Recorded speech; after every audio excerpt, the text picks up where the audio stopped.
Hi, this is Dion from Evolution Support Services here with an EFT tapping that's being a request from a subscriber on healing the mother wound.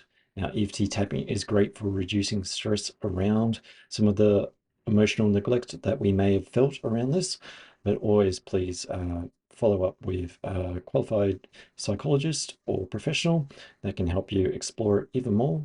But let's reduce the stress around this. So taking full responsibility for your own well-being and repeating after me. Let's go with that flow and let's begin to tap. Even though I'm healing a mother wound, or I might be healing a wound from a parent, be it a mother or a father or a caregiver, where I did not receive the nurturing, the love, and the growth that I deserved. And I deeply and completely love, honor, and accept myself. Even though I had a lot to live up to, and there were a lot of expectations upon me, and I might have fallen short to expectations that should have been upon me, and healing that I now have to do. And I deeply and completely love, honor, and accept myself,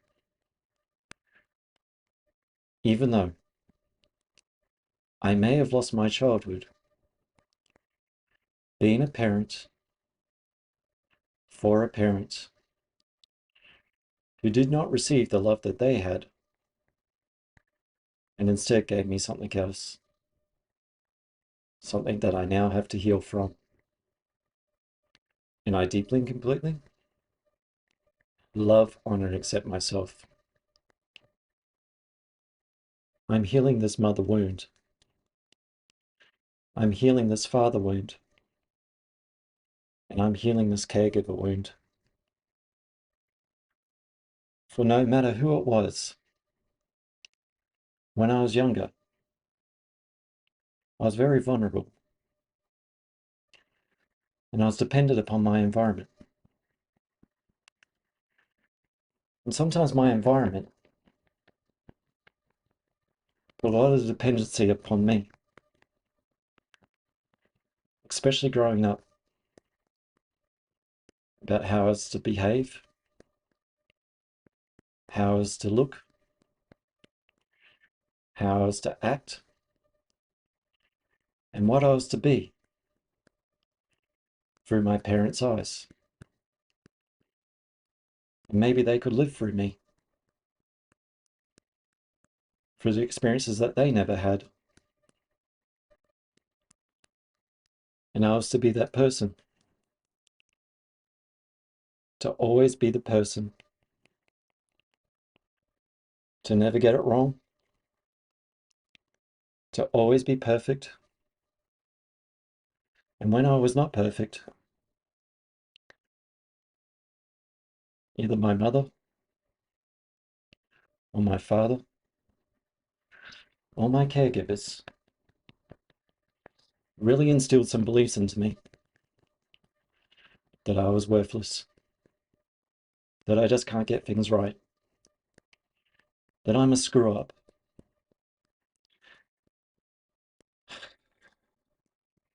and I just can't be what I should be for them.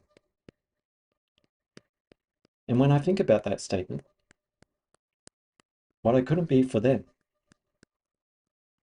I have to ask myself, why couldn't they be that for themselves? And it's kind of like the chicken and the egg story. Which came first, the chicken or the egg? And it's kind of like that with trauma.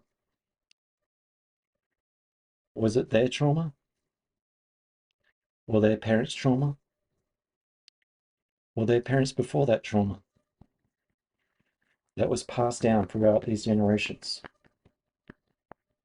And it is now this wound that I have to heal,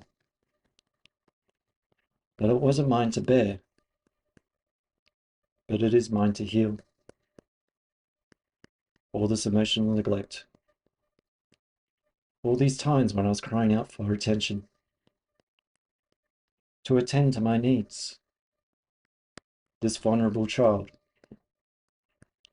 wanting to mirror some actions of what love is, of what happiness is, of what security is, to feel safe and sound, and not constantly on guard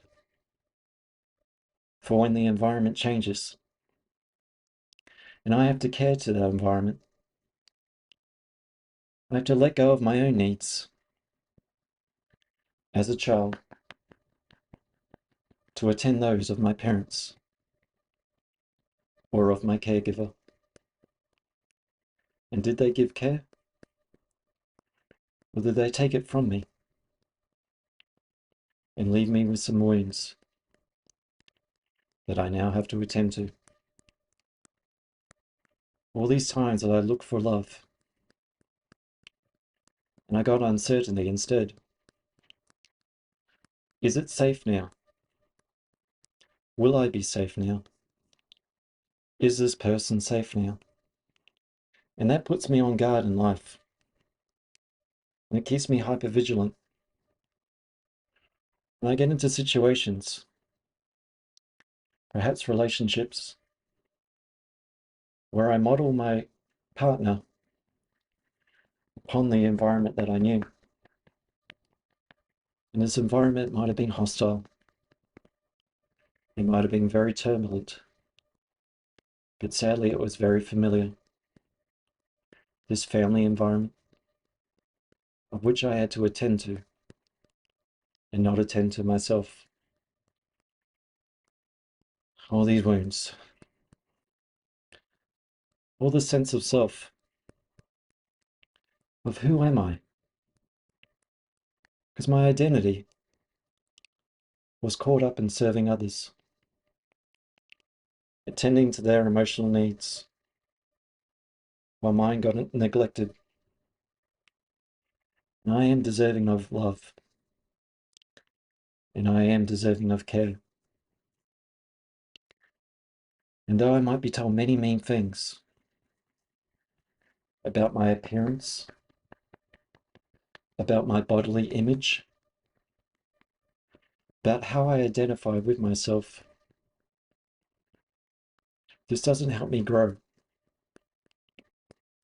And it makes me feel worthless. And it's not very nurturing. Perhaps I want to be nurtured. But my environment, as much as I want it to give me the love and attention that I deserve, is caught up in their own trauma, in their own stuff, that they might be too scared to look at, that they might not be even aware of, but certainly perpetuate onto, to create these wounds. And as much as I want, and as much as I deserve, it may never change. Because a chicken and an egg story is kind of like a pattern of behavior that keeps perpetuating upon the next generation, upon myself. But if I have awareness, either in mind or in my body state, that this doesn't feel right. It doesn't feel right within me.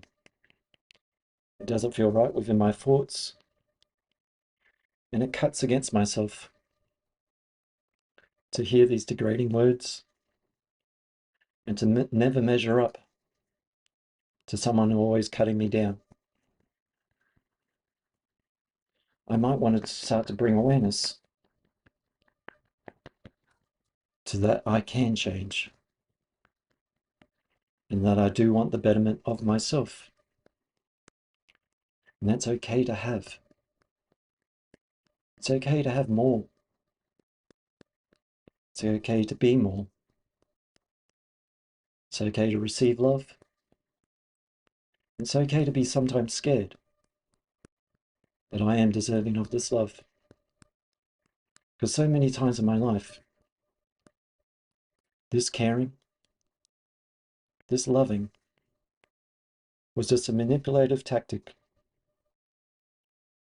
in order to serve someone else's needs. Should I have been that person that was brought into this world so that the person could feel love or feel loved by? That is not my duty to fulfill. As I heal, I learn to love myself. And if my parents or my caregivers put down these hurtful words and start to address their own, they too may love themselves, rather than bringing something into the world to feel loved by. Because at some stage I'll fall short, and I shouldn't be punished for that. I am deserving of love. I am deserving of attention. I am not deserving of neglect. Who I am as a person is of value to myself, and probably of value to other people as I heal these wounds. And start to become complete. And start to identify belief systems that were instilled to make me disbelieve within myself. And I might feel a lot of anger, but I've received a lot of anger. And this anger might motivate me to change, but I don't want it to motivate me to become that which hurt me. I'm allowed to feel this anger. I might have not have been allowed to feel this anger in the past because it was an inconvenience or a boundary defense for those that wanted to take from me. I'm allowed my boundaries. I'm allowed my own body space. And I'm allowed my own physical space to become who I am and what I want to become. And those I want around me at least care for me without their own intentions. And I'm intending some love towards myself. And I'm going to feel many different emotions as I heal. And I've felt many emotions in my past. Some of these have intensified, reduced, and then gone away, and come back with less intensity. And so too shall be my healing. I might feel a lot of anger, and I shall allow it to healthily pass, where I don't get hurt, and other people don't get hurt. I'm allowed to notice this shame that was put upon me, these guilt trips that I'll no longer venture on, but I shall not identify with them. They are part of my growing experience, and I am outgrowing them. And some thoughts might want to cling to, and some people's perceptions of me might cling as well. And I have no power over that, but I can empower myself and change their own perception of myself. That I am beautiful, that I am worthy of love, that I have confidence, that I am a person of worth, and I truly deserve. And I deserve of those things that I was denied in my emotional growth. And as I learn to accept these things, I may learn to accept myself and get a better sense of myself from that which happened to me and what I choose to be in my life, in mind, body, and spirit. And taking a full breath in and out. So yes, it's one step upon the journey. EFT tapping is very good at reducing stress. It's known as a stress reduction tool. And a lot of these emotions will carry a lot of intensity, a lot of stress around that. And dialing down the volume on some of these will actually help other thoughts arise and also clear out some of the stuff that has been told to us but is not us, as we heal these wounds and give ourselves the attention from the emotional neglect that has unfortunately been a part of our growing experience. But we can grow stronger, we can grow more confident, and we can also grow who we choose to be rather than what we were told to be. So I'm Dion from Evolution Support Services. I offer EFT tapping one-on-one online. So check out evolutionsupportservices.com. And thank you for the recommendation for our subscriber. If you've got more recommendations, send them my way and I'll see if I can do a tapping on them. So till next time, bye for now.